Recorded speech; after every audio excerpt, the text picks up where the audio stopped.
어린 왕자 1. 레옹 베르트에게. 이 책을 한 어른에게 바치게 된 것을 어린이들이 이해해 주었으면 한다. 다 그럴 만한 이유가 있어서다.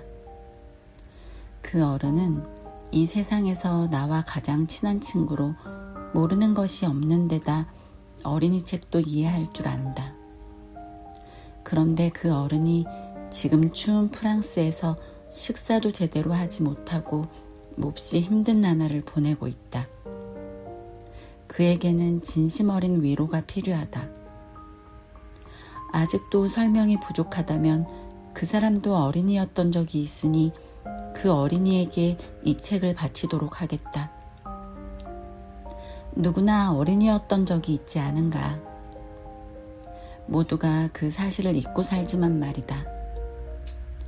그럼 바치는 사람 이름을 이렇게 바꿔 쓰도록 하겠다. 어린 소년이었던 레옹 베르트에게. 1.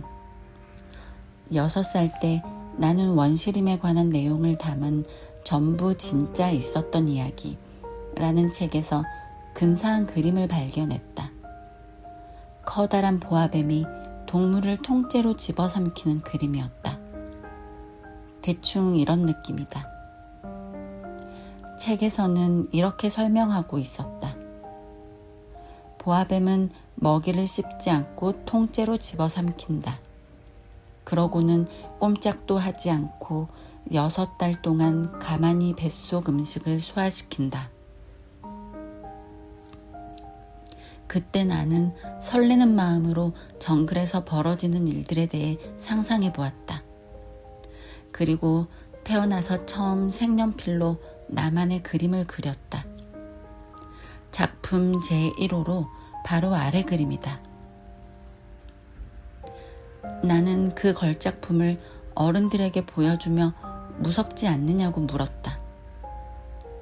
그런데 하나같이 이렇게 대답하는 것이었다. 모자가 뭐가 무섭다는 거니?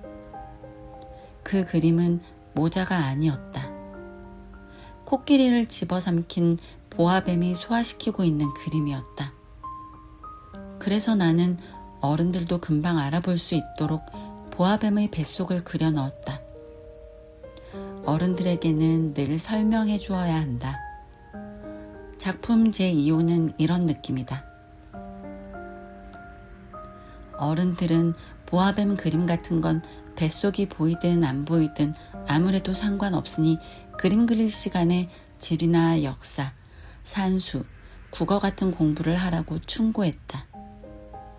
이런 이유로 나는 6살 때 화가가 되겠다는 꿈을 접을 수밖에 없었다.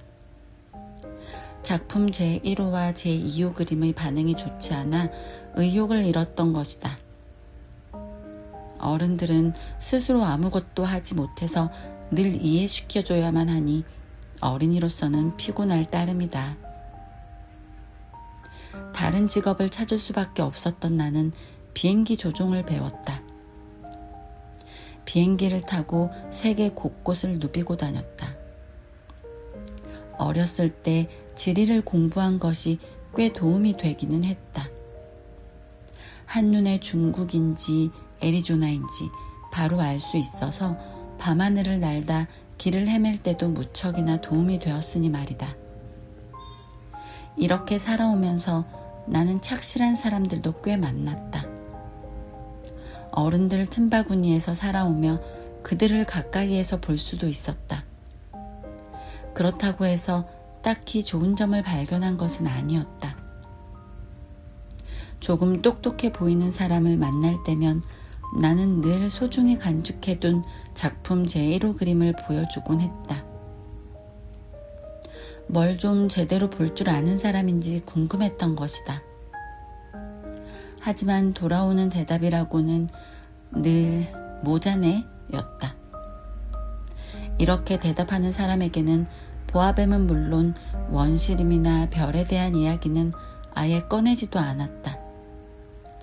대신 상대방이 좋아할 만한 트럼프나 골프, 정치, 넥타이에 관해 이야기했다. 그러면 어른들은 뭘 좀 아는 사람과 친분을 쌓게 된 데 대해 굉장히 기뻐하는 것 같았다.